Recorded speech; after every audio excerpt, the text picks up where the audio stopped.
Today Ain't Right. Today Ain't Right. But that was an accidental song that happened towards the end of a project I was doing with Julian Friz. I was doing a project called Q Diablos, which was his piano album, and it was like rock and roll, sort of, mixed with all sorts of eclectic, but it was a rock and roll based album.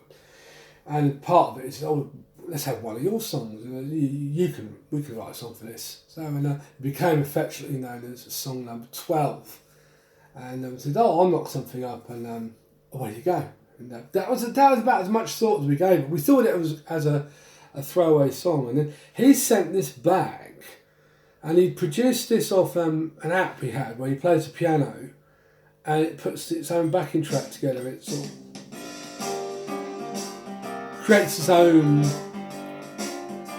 bass drums and even the drums have fills as well. So you get straight away a feel, and I thought, oh, it works.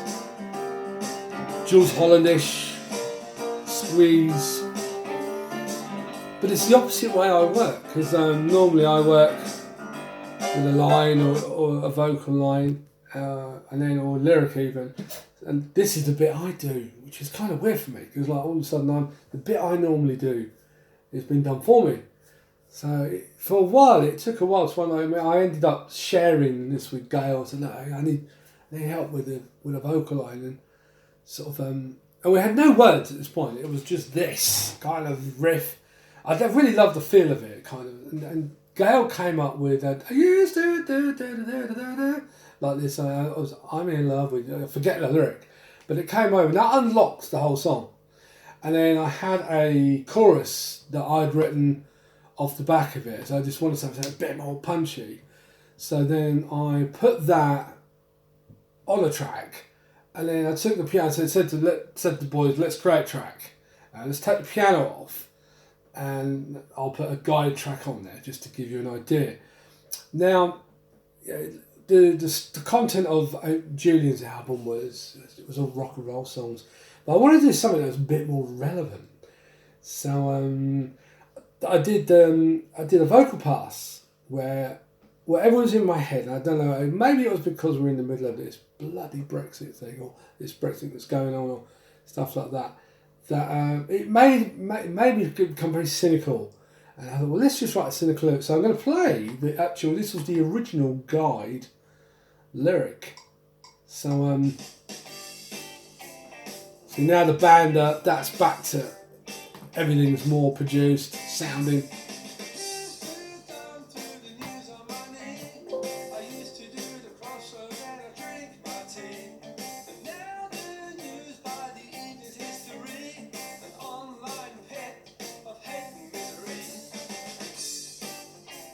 Completely off the cuff. And actually, some of these words are still there, actually.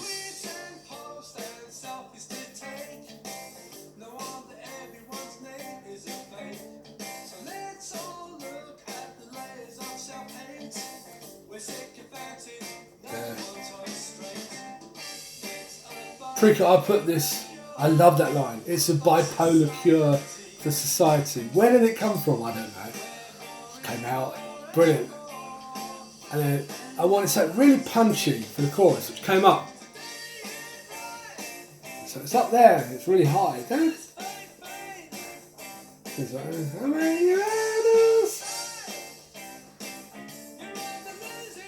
And that became the working title then, The Losing Game.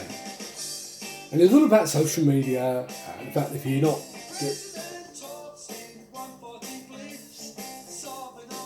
That line went. We couldn't really... I even put a stop in there. I thought that came after. But yeah. Bipolar cure, yeah. We only changed it a few times. But yeah, the president tweets 140 blips. Julie did make a very...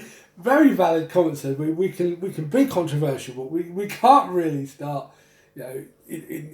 Julie works in a corporate world, so we can't really be having a knock at our leaders, and rightly so as well, because where does it stop? I mean, yeah, I'm all for anarchy, but within a controlled kind of environment. So that's where the song then got finished and went on the album, and I thought nothing more of it. until we revisited this, and I was listening to Blur's Park Life, and I remember listening to it, I think, oh, great, and there was the rap came up on the back of that then, so it was a different, it was a different song. I thought, oh, this could do something else with this.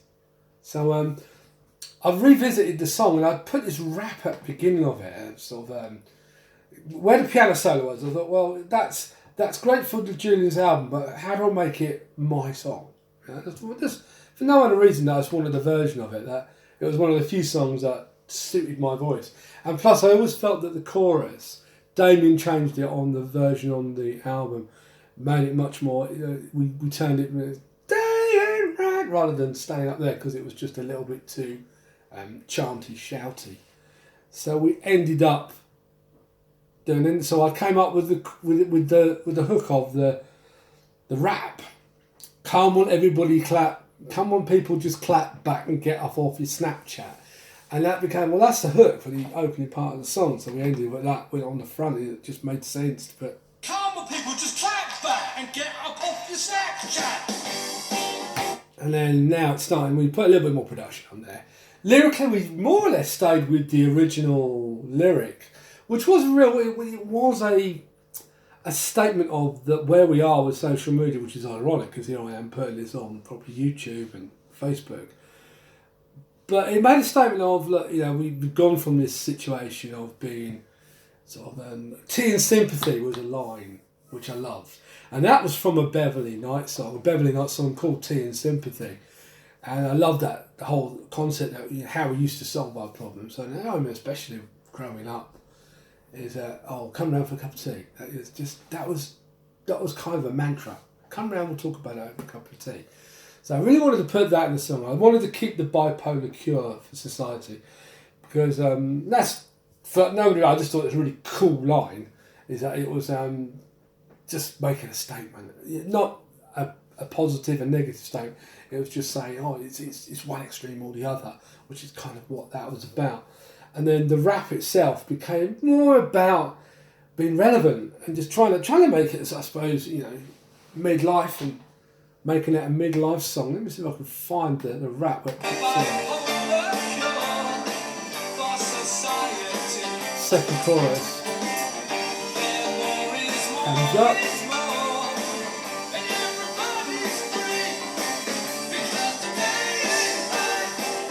Back in the organ in there now, much more production.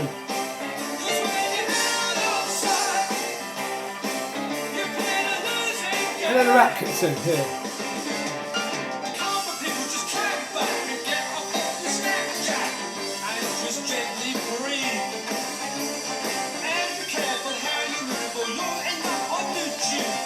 And I thought, that's what I've got a version for. And then I don't know whose idea it was, whether it was Elena's, Jay's, Gail even. But someone said that would be a great video. And and I just thought, wow, you know, me singing lead, which I don't normally do, me not playing the piano, which I don't normally do, me making a video of me singing, face your fears and do it all.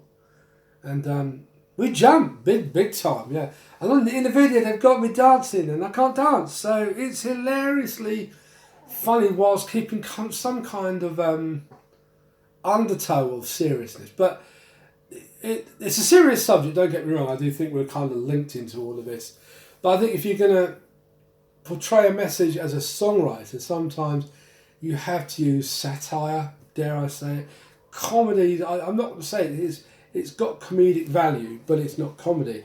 And for me, the journey of making a video was amazing, because I faced every fear I've ever had, every insecurity that for me was like, oh, you're going to be up front now, it's going to be you making a video. And I'm great at directing other people. I'm a world expert at telling other people what to do. But when it came to myself, I can honestly say that was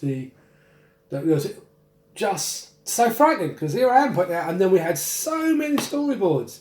Oh, we could do this, we could do that. Then we had people walking through London with sort of, as I'm walking and speeding, Lady said, you can't do that, can't get permission. So they said, well, let's play the piano at St Pancras Hotel. or something like that. No permission. So we end up with so many storyboards. We end up piecing together 3 storyboards, which I think work. One is in the empty coffee shop where there's just 2 of us with about 4 people in the shop, and then the pub with the money shot, which I'm not going to say anymore because it's just that bit in itself. Anybody that's ever had any interaction with me, to see someone pour a beer over my head, you're probably going to enjoy it. As I did. We had to do it twice as well. It's so good. Then the last bit was with all of the, I was going to call them kids, but they're not. They're young adults. All of the younger folk. I'm allowed to say younger folk at 50, 51. And that was where the dad dancing. And I look back at it, and as much as I'm like, oh my God, what have I done? I look back now thinking, what a journey from what was essentially a throwaway song. This was just supposed to be an album track. That was it. But here we are with hashtag Today Ain't Right. So I hope everybody enjoys the video, the song, as much as I have making it. There we are now also going to go back to the analog side of it, and there will be a 7-inch single off the back of it, which I think is just complete bipolar opposite. Am I allowed to say that?